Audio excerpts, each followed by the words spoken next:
اور وہی تو ہے جو خلقت کو پہلی دفعہ پیدا کرتا ہے پھر اسے دوبارہ پیدا کرے گا،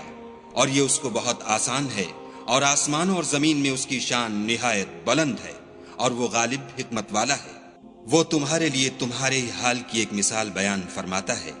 کہ بھلا جن لونڈی غلاموں کے تم مالک ہو، وہ اس مال میں جو ہم نے تم کو عطا فرمایا ہے تمہارے شریک ہیں، اور کیا تم اس میں ان کو اپنے برابر مالک سمجھتے ہو؟ اور کیا تم ان سے اس طرح ڈرتے ہو جس طرح اپنوں سے ڈرتے ہو؟ اس طرح ہم عقل والوں کے لیے اپنی آیتیں کھول کھول کر بیان کرتے ہیں، مگر جو ظالم ہیں، بے سمجھے اپنی خواہشوں کے پیچھے چلتے ہیں، تو جس کو خدا گمراہ کرے اسے کون ہدایت دے سکتا ہے،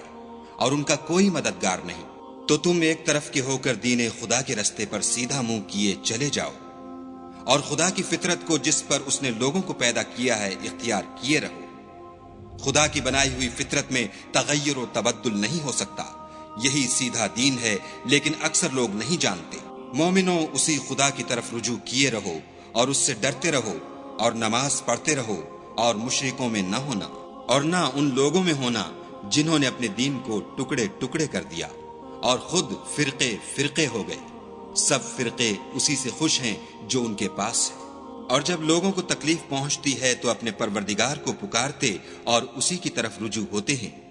پھر جب وہ ان کو اپنی رحمت کا مزہ چکھاتا ہے تو ایک فرقہ ان میں سے اپنے پروردگار سے شرک کرنے لگتا ہے تاکہ جو ہم نے ان کو بخشا ہے اس کی ناشکری کریں۔ سو خیر فائدے اٹھا لو، ان قریب تم کو اس کا انجام معلوم ہو جائے گا۔ کیا ہم نے ان پر کوئی ایسی دلیل نازل کی ہے کہ ان کو خدا کے ساتھ شرک کرنا بتاتی ہے؟ اور جب ہم لوگوں کو اپنی رحمت کا مزہ چکھاتے ہیں تو اس سے خوش ہو جاتے ہیں، اور اگر ان کے عملوں کے سبب جو ان کے ہاتھوں نے آگے بھیجے ہیں کوئی گزن پہنچے تو نا امید ہو